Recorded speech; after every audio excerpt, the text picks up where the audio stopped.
Hello there everybody and welcome back to another video. Today in this video what I'm going to be doing is opening 50,000 alloy points worth of Bronzium packs.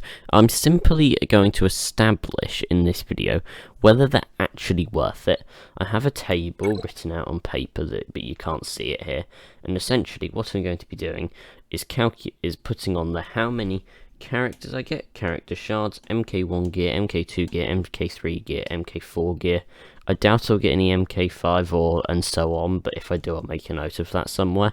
And I have 50,000 Bronzium packs, well 50,000 alloy points worth of Bronzium packs to open, and that's quite a lot of Bronzium packs. Okay, hang on, let me just quickly do the maths. I've got a calculator here, so we go for 50,400, which let's just assume that that's what that is, divided by 250, we get 201. Yes, it's 201 Bronzium packs. So let's open 201 Bronzium packs and let's see what we get. This should be very interesting. I hope you enjoy, and I'm just going to go ahead and open them, and I'll be back after I've done that. So everybody, welcome back. We have spent 50,000 alloy points, as you can tell from there. Now I will now reveal the results and then I will give my verdict, but let me know what you think in the comments, because my verdict may be wrong, you may disagree, so feel free to let me know in the comments. So, we'll start off with the things that nobody really cares about. So the Mk1 gear, there was 63 of that, which really is a bit pointless. The Mk2 gear, there was 55 of. The Mk3 gear, bit more important, there was 15 of. Now remember, this was from about 250 odd Bronzium packs. So then we'll go over to the other things that people don't really care about before we do the other lots of gear, which is training droids. There was 62 of. Now bearing in mind that probably at least half of them were the 1-star and 2-star ones that we don't really need to bother about because they're a bit useless. So then we have credits. We got 9,200 of them in total. Not really going to make very much of a big impact on the game at all. And then now what people care about. Mk4 gear, there was 8 pieces of. Mk5 gear, there was another 8 pieces of that. Mk6 gear, there was only 1 piece. And Mk7 gear, there was only 1 piece. Which actually is more than I was expecting. I wasn't expecting to get any Mk5, 6 or 7 gear, because I hadn't drawn a column for that on my table, so it's a bit annoying. So then, the character shards, the things that people are actually going to care about. 2 Ewok scouts, 2 Jedi consulars, 2 snowtroopers, 2 Darchers, 2 old Dakas, 2 Tusken Raiders, 2 Arururus, whatever, the Tusken Raider bloke, you know who I'm talking about. 2 Mace Windows, 2 Royal Guards, 2 Magma Guards, 2 Hoth Rebel Scouts, 2 T-Boos, 2 Barrisophis, 2 Big Scar Gliders, 2 IG-86 Century Droids, 2 more Darchers, 2 Ahsokas, and 2 General Veers. Now that's not bad, to be fair.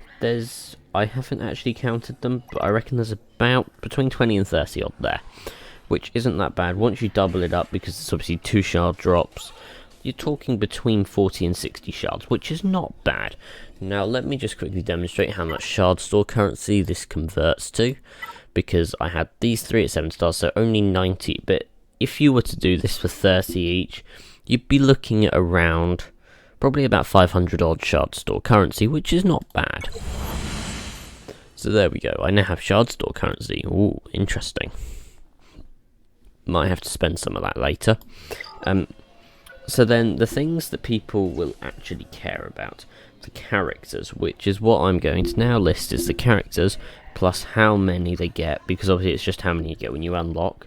There's quite a few Royal Guards here, thought I might just point that out quickly. So, Big Scar Glider 25, Jedi Knight Guardian 25, Royal Guard 10, Snowtrooper 10, IG-86 Century Droid 10, Royal Guard 10, Clone Sergeant 10, Royal Guard 10, Ewok Scout 10, IG-100 Magna Guard 25, Ewok Scout 10. So, a few Ewok Scouts, lots of Ewok Scouts come out of these packets. Now, my verdict on this is that the Mk1 gear is handy at lower levels, but for the majority of people is unrequired. The Mk2 gear, the same. So definitely open these, but by the time you hit about level 85, unless you wanted the gear for relics, it's really not worth it. And the Mk3 gear is not bad, again, unless you need it for relics, not really. I wouldn't bother to open them for that. The Mk4 gear, the Mk5 gear, and the Mk6 and Mk7 gear is quite good, because that basically improves, because we opened 250 Bronzium packs. That means you have a 250 to 1 average, I believe if I've done maths correctly there, to get either an Mk6 or an Mk7 piece, which is not very good odds at all. So it's probably not worth it looking at that for them. Definitely CG if you watch this video, I doubt you will though, but definitely improve the drop rates for them. If you could send them so that they were getting like, if you were getting, let's say, if I was getting 10 and it was suddenly a 25 to 1 average, it really wouldn't be that bad, but that's a bit pointless. The credits and the training droids again aren't really worth it.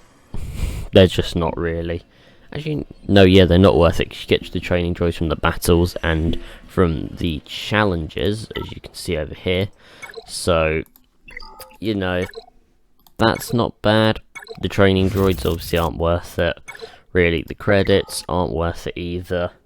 The character shards, there's just not enough. The drop rate, there's not enough dropping, and there's not enough actual amount for it to be worth it, because you got 30 of the times, let's say it's 30, I'm not sure, actually, no, let's say 20 of the times, because that's probably more accurate.